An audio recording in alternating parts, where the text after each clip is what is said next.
Mga cellphone, patalim, sex toys at libo-libong pisong cash. Yan ang mga nabisto sa panibagong raid sa mga kubol ng 5 convicted drug lord sa Bilibid. May mga nakuha pang umano'y listahan ng transaksyon sa droga.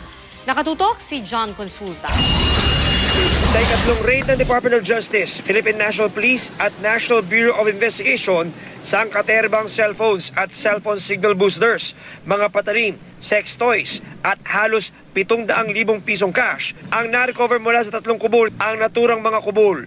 Pag-aari ng 5 convicted notorious drug lords sa Kabisayaan na sina Jean Pasco, Joselito Valiente, Noel Arnejo, Engelberto Durano at Brando Ramirez. Ang ilan sa mga kontrabando tulad ng mga cellphone, nakita ng NBI na nakatikit pa sa ilalim ng mga upuan, sa pagitan ng mga libro, sa loob ng mga kisame at tagong mga partition sa loob ng mga magagarang kubol.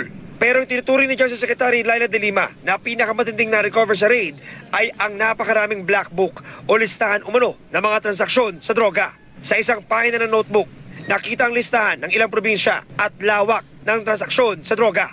Ang pinakahuling transaksyon nga, nito lang Huwebes at Biyernes, ipinag-utos sa De Lima na ilipat ang 5 convicted drug lords sa tanggapan ng NBI. John Consulta, nakatutok, 24 oras.